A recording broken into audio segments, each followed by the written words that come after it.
Back show for some more amazing hoop talks. My name is Sly and of course, I'm joined by Teddy. And if you just saw from the title, we'll be ranking the 10 best players going into next season. We're blessed to have the 2023 season, and for the 24-25 season, it's going to be crazy. We'll be ranking the top 10. And since the Celtics won the championship, I'll give the honors to Teddy to start. Who's your 10?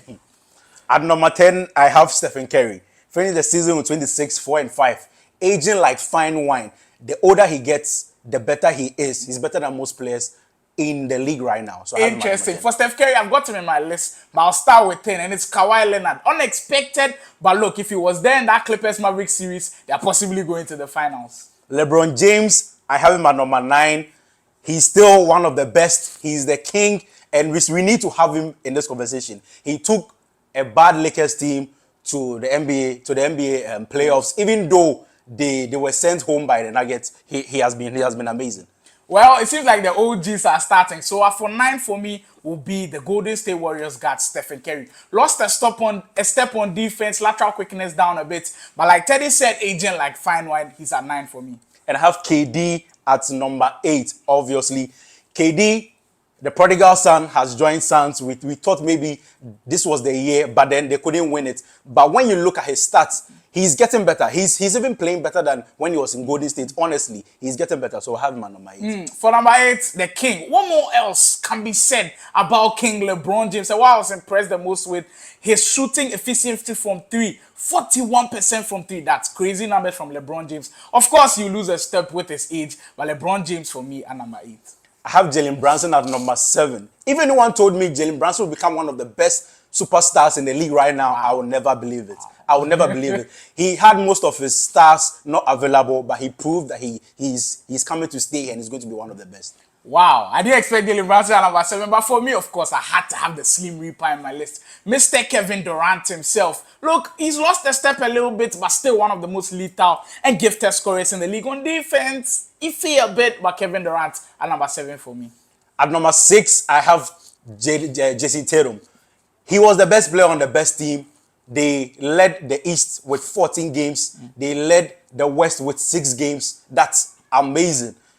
He didn't shoot the ball well, but on defense, he was good. He was playmaking, and he was the best player on the best team. That's it. This is the first time Teddy and I will agree on that same pedigree. Jason Tatum also at number 6 for me. Look, he's the reason why his team plays so well. He's possibly the best two-way player right now. Great defender, great defensive rebounder. Also a streaky shooter sometimes, but Tatum at 6 for me. I have Embiid next on my list. 34 points before he went down. That is before he went down. We cannot disagree. I have to have Embiid on my list. On defense, prolific. Offense, prolific. 1-step dribble pull-up. 2-step dribble pull-ups. Come on. For my number 5, if you had asked me a couple of years ago, I wouldn't have had this guy from the LA Clippers. But Shai Gilgeous-Alexander on the OKC Thunder is a different level. Coming third in MVP voting. The best driver at the rim right now. Maybe not the best from 3, but possibly one of the best point guards around. Shai Gilgeous-Alexander! The youngest team to ever make it. That's to make it to be the top seed. That's crazy. And he was the leader. He was supposed to win the MVP. That's my own opinion, but then he was amazing. He got better on defense. On offense, we can't even talk about his offense, and he needs to be here. Look, at this point, I think he's the best scorer in the NBA if he's healthy. At number 4 for me, Mr. Joel Embiid.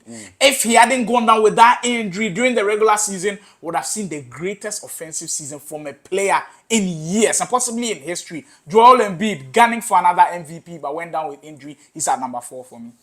At number 3, this is going to be controversial, but I have Luka Doncic at number 3.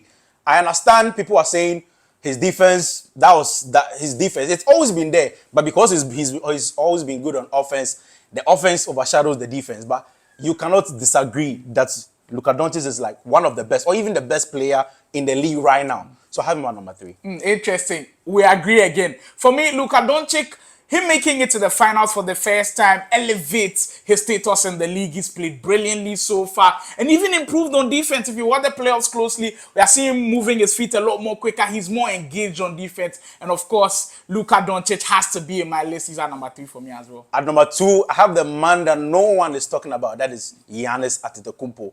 He finished the season with 30, 11, 6 with a career high in assists.